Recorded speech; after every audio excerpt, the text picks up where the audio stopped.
నమస్తే, welcome to ఒకటి. ప్రస్తుతం మనతో పాటు ఓయూ ఉస్మానియా నాయకులు వెంబడి అభిలాష్ గారు మనతో ఉన్నారు. ఒకసారి మాట్లాడదాం.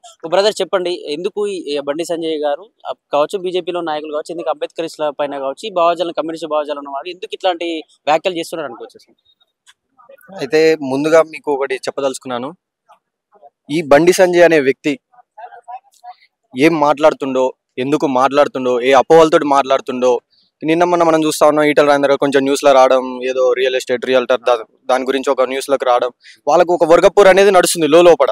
ఎవరు ఫేమ్లకు వస్తారు, ఎవరు టీవీ లైన్లకు వస్తారు, ఎవరు 24 గంటలు న్యూస్లు ఉంటారు, ఎవరు అధ్యక్షుడు అవుతారన్న బాధలో వాళ్ళు ఉన్నారు. ఈటల రాజేందర్ గారు ఎక్కడైతారో అని, సరే అది వాళ్ళ పార్టీ ఇంటర్నల్ సమస్య, అది ఎక్కడ అవుతారో అని ఏది పడితే అది మాట్లాడి నిన్న మనం చూస్తా ఉన్నాం. గద్దర్ గారు అనడం, గద్దర్ గారు సంపన్న వర్గాల కోసం, అభ్యున్నతి కోసం ఎలాంటి పదవులు ఆశించకుండా ఈ పేద ప్రజలు, అట్టడుగు వర్గాలు అందరూ ఒకతాటిపైకి రావాలని అహర్నిశలు కృషి చేసి ఈ జాతి కోసం, ఈ నవ తెలంగాణ యుద్ధానికై ఆయన ఈ జీవితాన్ని అంకితం ఇస్తే, ఈ తాగుబోతు బండి సంజయ్, మతస్థిమితం కోల్పోయిన బండి సంజయ్ ఈరోజు అంతవరకు మాట్లాడే ఎంతవరకు కరెక్ట్ అండి? ఈరోజు ఆయన మాట్లాడుతూ హంతకుడు అని ఆయన భావిస్తా ఉన్నాడు. అంటే ఆ మాటకి అర్థం తెలిసి మాట్లాడుతుండ అంటే ఆయన మాటలు అసలు మనం పట్టించుకోవాల్సిన అవసరం లేదు ఈరోజు. కాకపోతే ఆయన ఒక సహాయ మంత్రిగా ఉండి ఒక గౌరవప్రదమైన ప్లేస్ ఆయన కల్పించింది ఇలా గవర్నమెంట్.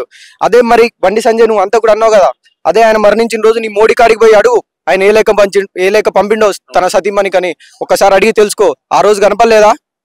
అంటే నీ మోడీకి కళ్ళు లేవా, నీకు కళ్ళు లేవా? కళ్ళు మీదికి ఎక్కి మాట్లాడుతున్నావా? నీ అధ్యక్ష పదవి కోసం ఇవాళ ఏది పడితే అది మాట్లాడితే, ఏది పడితే అది చేస్తే నువ్వు టీవీ న్యూస్లకు రావాలని మాట్లాడుతున్నావా? ఎందుకు ఇట్లా దుర్మార్గంగా అవహేళన చేస్తూ మాట్లాడుతున్నావు?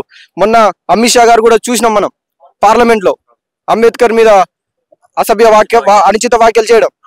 కాబట్టి మీరు ఖబర్దార్, మీకు చెప్తున్నా, ఇలాంటి వ్యాఖ్యలు సరితూగవు. బండి సంజయ్ గారు, మీరు తెలంగాణలో ఎక్కడ తిరగలేని పరిస్థితి ఏర్పడుతుంది. తక్షణమే మీరు గద్దర్ గారికి, వారి కుటుంబానికి క్షమాపణలు చెప్పాల్సిన అవసరం ఉంది. తెలంగాణ సమాజం మిమ్మల్ని క్షమించదు.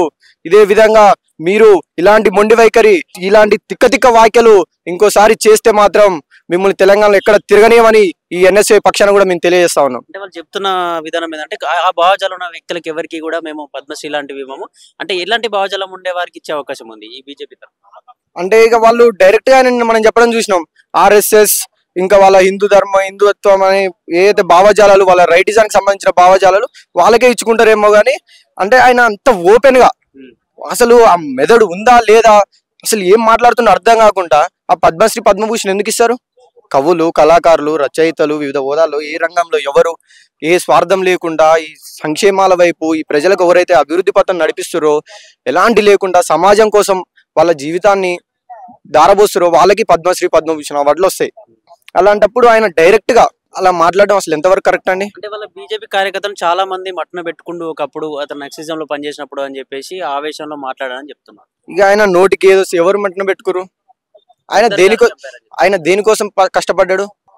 ఎవరిని అంటారు? ఆయన అసలు ఏం మాట్లాడుతున్నాడు? ఆయన మాటలు పట్టించుకుంటే ఇలా మా నోరుకి ఏం మాట వస్తుందో అర్థం కావట్లేదు. ఆయన గురించి మాట్లాడుతూ ఉంటే అంత ఆవేశం వస్తూ ఉంది. కాబట్టి ఆయన గురించి మాట్లాడడం అనవసరం. ఆయన తక్షణమే ఈ తెలంగాణ సమాజానికి ఒక తెలంగాణ ఉద్యమకారుడు, తండ్రి లాంటి గద్దర్ చూసినాం మనం. గత 10 ఏళ్ల పాలనలో కేసీఆర్ 3 గంటలు బయట కూర్చోబెట్టినంటేనే ప్రభుత్వాలు మారిపోయినాయి. అంటే గద్దర్ ఎంత కీలక పాత్ర పోషించారు. అలాంటి గద్దర్ని మాట అన్నావంటే నీ ఇంతటితోటి ఆగదు. నువ్వు తెలంగాణ సమాజానికి ఖచ్చితంగా క్షమాపణ చెప్పాలి. నిన్ను బయట కూడా తిరగనేమని ఈ సందర్భంగా నేను తెలియజేస్తా ఉన్నాను.